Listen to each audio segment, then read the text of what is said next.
दोस्तों, किसी ने सही कहा है कि आवाज ऊंची हो तो कुछ लोग सुनते हैं, लेकिन अगर बात ऊंची हो तो बहुत सारे लोग सुनते हैं। नमस्कार दोस्तों, Bodhi thinks by YouTube channel में आपका दिल से स्वागत है। एक छोटी सी कहानी। ये कहानी एक लड़के की 24 साल का लड़का जो सेठ के यहाँ पर नौकरी करता था। उसके माँ बाप इस दुनिया में नहीं थे। जिंदगी बड़ी परेशानी में चल रही थी। वो जाता था, रोजाना पैसे कमा करके घर आता था, खाना बनाता था, खाता था, सो जाता था।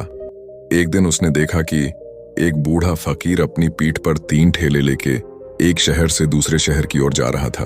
वह काफी बूढ़े भी थे और काफी देर से वह यूं ही सफर कर रहे थे और आखिरकार कुछ दूर और सफर करने के बाद वह चलते चलते थक कर एक पेड़ के नीचे बैठ गए। तभी उनकी नजर एक नौजवान युवक पर पड़ी जो उसी रास्ते से जा रहा था और वह भी उसी दिशा में जा रहा था जिस दिशा में उन बूढ़े फकीर को जाना था। तभी वह लड़का उन बूढ़े फकीर के पास से होकर गुजरा। इस पर वह फकीर उस लड़के से कहते हैं, सुनो बेटा, क्या तुम मेरी थोड़ी सी मदद कर सकते हो? ये ठेला बहुत भारी है और मैं बूढ़ा हो चुका हूं। मैं ज्यादा समय तक इनका बोझ नहीं उठा सकता और मैं बहुत थक भी चुका हूं। तो क्यों ना तुम मेरे एक ठेले को ले लो और मुझे उस दूसरे गांव तक पहुंचा दो। इसके बदले में मैं तुम्हें 3 स्वर्ण मुद्राएं दूंगा। वह लड़का उन फकीर की सारी बातें सुनता है और उन फकीर से कहता है, कोई बात नहीं बाबा, मैं आपकी मदद करने के लिए तैयार हूं। कहिए आपको कहां जाना है? ऐसा कहकर उस लड़के ने उन फकीर का एक ठेला उठा लिया और अपने कंधे पर ले लिया। तभी उस जवान लड़के को यह एहसास हुआ कि यह ठेला तो सचमुच बहुत भारी है। वह लड़का और फकीर दोनों रास्ते में आगे की ओर बढ़ चले। कुछ दूर आगे चलने के बाद देखते ही देखते वह गांव खत्म होने लगा और अब एक सुनसान रास्ता आगे की ओर जा रहा था। वे दोनों अपने मार्ग में मस्त होकर आगे की ओर बढ़ रहे थे। जब भीड़ से पूरी तरह से अलग हो गए तो वह लड़का उन फकीर से कहता है, बाबा, इस ठेले में आखिर ऐसा क्या रखा है जो ये ठेला इतनी वजन है? इस पर वह फकीर आदमी उस लड़के को जवाब देते हुए कहते हैं, कुछ नहीं बेटा, बस इसमें तांबे के कुछ सिक्के भरे हुए हैं, इसी कारण ये ठेले में बहुत वजन है।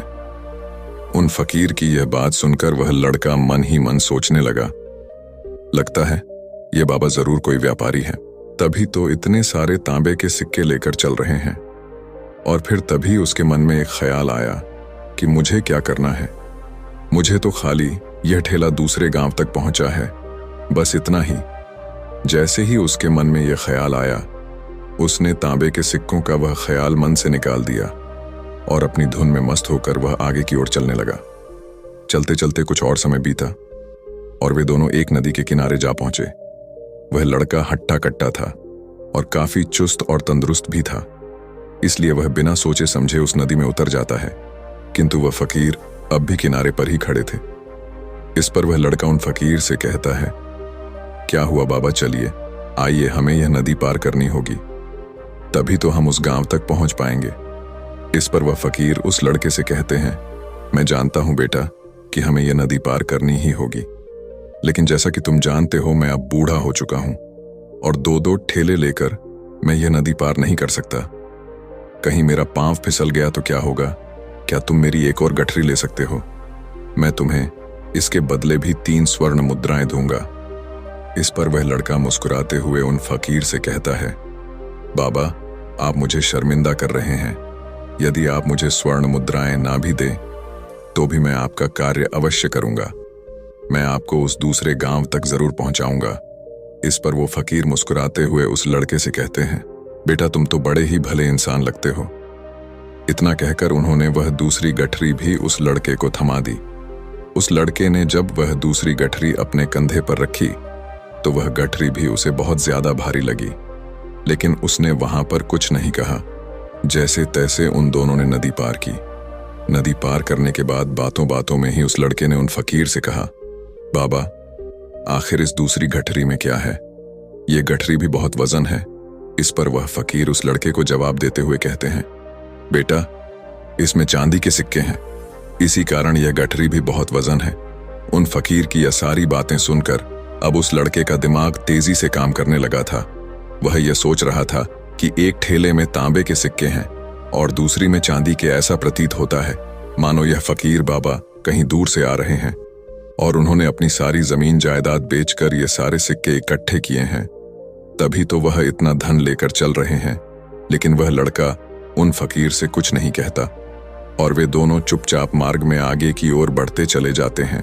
कुछ दूर आगे बढ़ने के बाद एक बार फिर एक सुनसान राह आती है। उस सुनसान रास्ते को देखते ही उस लड़के के मन में तरह तरह के विचार उत्पन्न होने लगे। वह यह सोचने लगा, अरे यह तो सुनसान जगह है, अगर मैं यह सिक्के लेकर यहां से भाग जाऊं तो यह फकीर मुझे कब तक दौड़ाएंगे। मुझे नहीं लगता कि मुझे कभी पकड़ पाएंगे और यहां पर कोई है भी नहीं जो इनकी मदद कर पाए। और वैसे भी ये बहुत सारे सिक्के हैं, मैं इनसे एक अच्छी दुकान खरीद सकता हूं, अपना नया व्यापार शुरू कर सकता हूं। और वैसे भी ये बूढ़ा फकीर अब इन पैसों का क्या करेगा, इससे अच्छा तो मैं ही इन्हें रख लेता हूं। वह लड़का यह सब बारे में सोच ही रहा था, तभी अचानक उसे खुद पर आश्चर्य हुआ। अरे मैं यह क्या सोच रहा हूं, यह फकीर बाबा न जाने कहां से आ रहे हैं और क्या खूच करके इन्होंने इतने सारे पैसे इकट्ठा किए होंगे। मुझे इनका फायदा नहीं उठाना चाहिए। नहीं नहीं, मुझे ऐसा नहीं करना चाहिए। उसने कुछ देर के लिए तो अपने मन के विचारों को काबू कर लिया, लेकिन कुछ देर बाद उसके मन के विचार उस पर देखते ही देखते हावी होने लगे। वह लड़का 2 ठेले लेकर उन फकीर के पीछे पीछे चल रहा था और कुछ दूर आगे चलने के बाद एक पहाड़ी आई। इस पर वह फकीर बाबा उस लड़के से कहते हैं, बेटा यह पहाड़ी मैं नहीं चढ़ पाऊंगा, मैं काफी बूढ़ा हो चुका हूं और मेरे घुटनों में भी दर्द रहता है। यदि तुम मेरी तीसरी गठरी भी ले लो तो मैं तुम्हें 3 और स्वर्ण मुद्राएं दूंगा, लेकिन याद रखना इसे कहीं गिराना मत, कहीं ये गठरियां खुल ना जाए। इस पर वह लड़का उन फकीर से कहता है, क्यों बाबा, आखिर इसमें ऐसा क्या है। इस पर वह फकीर उस लड़के से कहते हैं, बेटा इसमें स्वर्ण मुद्राएं हैं।